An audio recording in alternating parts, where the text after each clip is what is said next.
Donald Trump को और कोई प्राइज मिले ना मिले, लेकिन दुनिया के सबसे सरफिरा इंसान होने का प्राइज जरूर मिलना चाहिए। डोनाल्ड ट्रंप ने सोचा कि चलो बहुत परेशान कर लिया इंडिया को, चाइना को, रसिया को, अब मजा धीरे धीरे इनको परेशान करके खत्म होते जा रहा है, अब नया किसी को परेशान करना होगा। तो उन्होंने सोचा चलो पूरा यूरोप को ही परेशान करना शुरू कर देते हैं। समझ रहे हो? डोनाल्ड ट्रंप ने 10% का टैरिफ इमीडिएट इफेक्ट से लगा दिया है यूरोप की 8 कंट्रीज पर, जिसके अंदर France, Germany, UK, Netherlands, Denmark, ये सब कंपनीज है। जो बड़ी इकोनॉमीज है यूरोप की, उनके ऊपर 10% का टैरिफ लगा दिया है। और जून से 1 जून 2026 से ये टैरिफ बढ़कर 25% हो जाएगा। समझ रहे हो? क्यों किया उन्होंने ऐसा इसलिए किया क्योंकि इन कंट्रीज ने अमेरिका, ट्रंप का जो ग्रीनलैंड को लेकर एग्रेसिवनेस है, ग्रीनलैंड को पे हमला करके उसको थियाने का जो प्लान है, उसका इन्होंने अपोज किया था, उनकी निंदा की थी। इस कारण से इन पे 10% का भी लगा दिया टैरिफ, और आगे चल के ये 25% टैरिफ हो जाएगा। अब एक तरीके से देखो, जो नेटो अलायंस का मतलब है उसी को ट्रंप खत्म कर रहे हैं।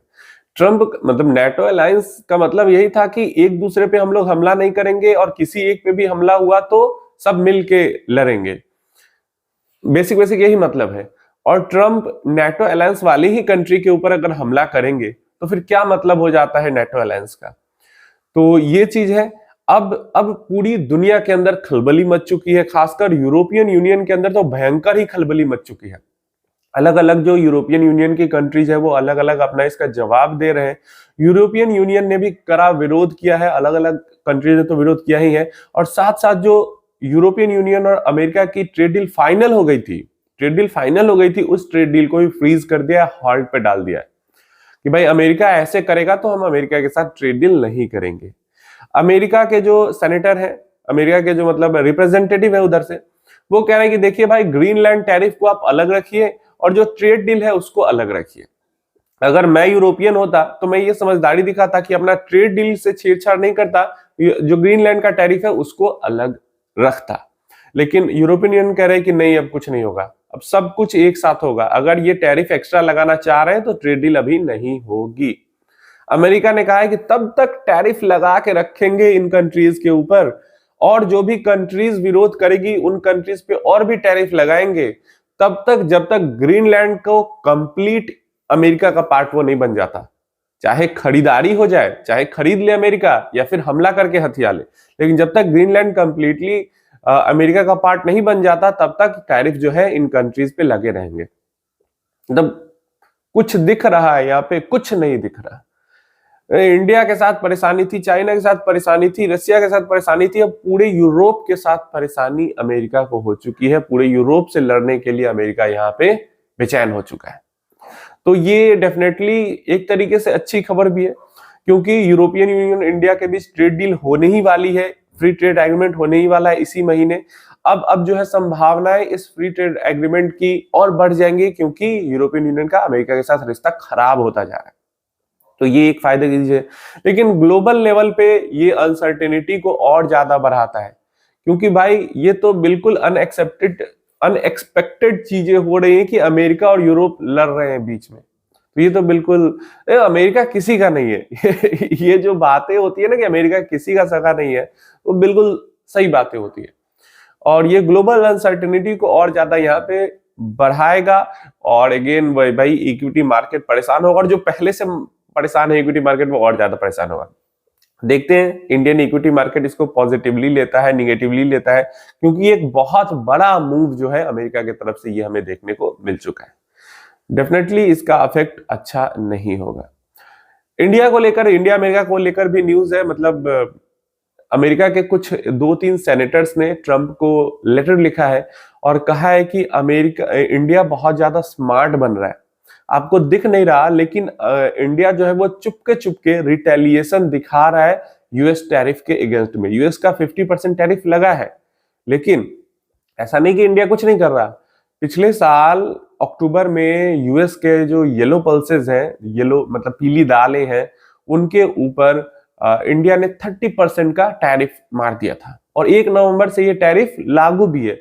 लेकिन इस चीज को ज्यादा पब्लिसिटी नहीं मिली, न्यूज ने इसको ज्यादा कवर नहीं किया, ज्यादा लोगों को इसको पता नहीं है, मतलब अनदेखा अनचेक्ड चला गया, नाक के नीचे से ये टैरिफ निकल गया। लेकिन अमेरिकी जो एक्सपोर्टर्स हैं उनको 30% टैरिफ भरना पड़ रहा है और यहाँ पे जो है उनको एक कंपटीशन के अंदर में डिसएडवांटेज मिल रहा है। तो ये चीज जो है वो ट्रंप के नोटिस में जब आएगी, हो सकता है ट्रंप के भी नाक के नीचे से अननोटिस चली गई हो, तो फिर से हो सकता है ट्रंप कुछ उल्टा सीधा बयानबाजी कर सकते हैं या कुछ टैरिफ को लेके उलटफेर कर सकते हैं भारत को लेके। तो एक ये चीज जरूर है। तो ये दो बड़ी अपडेट थी जिनका इफेक्ट मंडे को मार्केट में दिख सकता है। लेकिन इसके मैं अपनी राय इसको लेकर देता हूं, लाइक अमेरिका क्यों ऐसा कर रहा है। अमेरिका चाहता नहीं है कि ग्रीनलैंड चाइना या रशिया के कंट्रोल में जाए, है भी नहीं वैसे, अभी वो यूरोप के कंट्रोल में ही है।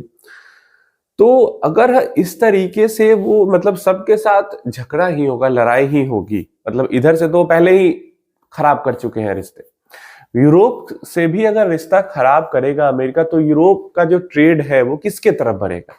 अगर अमेरिका अपने आप को इतना ज्यादा सारी कंट्री से रेस्ट्रिक्ट करेगा, मतलब अमेरिका आइसोलेट करना चाह रहा है रशिया को, अमेरिका आइसोलेट करना चाह रहा है चाइना को, लेकिन उल्टा हो क्या रहा है ट्रंप के एक्शन से कि धीरे धीरे करके आइसोलेट अमेरिका ही होता जा रहा है अलग अलग कंट्रीज से।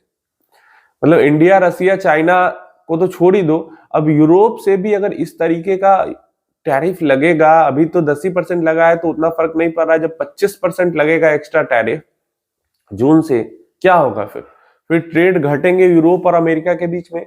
तो यूरोप फिर किधर ट्रेड बढ़ाने की कोशिश करेगा, एशिया के अंदर ट्रेड बढ़ाने की कोशिश करेगा। एशिया के अंदर अब अमेरिका के अंदर ट्रेड घटेगा तो कहीं तो वो प्रोडक्ट जाएगा ना। तो उल्टा मतलब जो चाह रहे हैं ट्रंप कि रसिया को आइसोलेट करे, रसिया को बाकी देशों से अलग करे, तो उल्टा हो क्या रहा है। अभी न्यूज निकल के आई है कि आई थिंक 1920 जो फॉरेन बातचीत करने वाले ऑफिशियल्स हैं ट्रेड को लेकर, बाकी डेवलपमेंट्स को लेकर, बिजनेस को लेकर लाइन लगा के बैठे हुए हैं रसिया पुतिन से मिलने के लिए। तो रसिया तो आइसोलेट होने से रहा, रसिया के अंदर में कामकाज हो रहा है बढ़िया से, यूएई की तरफ से भी हो रहा है, एशिया के तरफ से भी हो रहा है, ठीक है, यूरोप के भी तरफ से चुपके चुपके हो ही रहा है कामकाज, यूरोप के तरफ से भी नाक के नीचे से कामकाज हो रहा है। तो रसिया आइसोलेट नहीं हो रहा, लेकिन अमेरिका जरूर आइसोलेट होता जा रहा है। यूएई की तरफ से बहुत बड़ा कोई पंगा नहीं दिख रहा, लेकिन बहुत बड़ा कुछ सपोर्टिवनेस भी अमेरिका के लिए नहीं रहता है।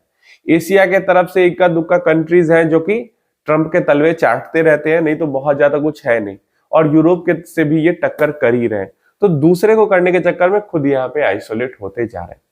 इसके अलावा एक अपडेट है कंपनीज के रिजल्ट्स को लेकर। तो जो Q3 के अपडेट्स आए हैं वीकेंड के अंदर में, फ्राइडे सैटरडे संडे को आए हैं, वो एक तरीके से अच्छे ही अपडेट्स हम इनको मान सकते हैं। काफी सारी आईटी कंपनीज के अपडेट्स आए हैं, वहां पे भी प्रॉफिट्स हमें थोड़ा बहुत बढ़ते हुए, मतलब बहुत जिस तरीके की एकदम तोरम फोरम उम्मीद थी उस तरीके का नहीं हुआ। तो एक तो लेबर लॉ जो चेंज हुआ है, लेबर कोड, उसके कारण वन टाइम एक्सपेंस के कारण भी थोड़ा सा कम आ रहा है, आईटी कंपनीज पे ज्यादा उसके प्रॉफिट पे असर देखने को मिला है। इसके अलावा जो एएमसी वाली कंपनीज है, like HDFC, AMC, ICIC securities, जो म्यूचुअल फंड वाली कंपनीज है, उनका जो रेवेन्यू है वो काफी अच्छा है। Q3 के नंबर्स उनके काफी अच्छे आए हैं और हमें फ्राइडे को उनके शेयर्स में रैली भी होती हुई दिखी। इसके अलावा जो बैंकिंग एंड एनबीएफसी वाली कंपनी, लाइक एचडीएफसी का भी नंबर अच्छा आया है, आईसीआईसी का उतना बेहतर नहीं है, सेंट्रल बैंक का अच्छा आया है। तो बैंकिंग वाली जो कंपनीज है उनका नंबर ऐसा नहीं कि बहुत बुरा आ रहा है, अच्छा ही नंबर यहाँ पे हमें देखने को मिल रहा है। तो ओवरऑल Q3 के जो नंबर्स है वो अच्छे आ रहे हैं। तो ये टोटल अपडेट थी और इन सब का जो है हमें असर Q3 के जो नंबर्स आए हैं उनका भी असर देखने को मिलेगा।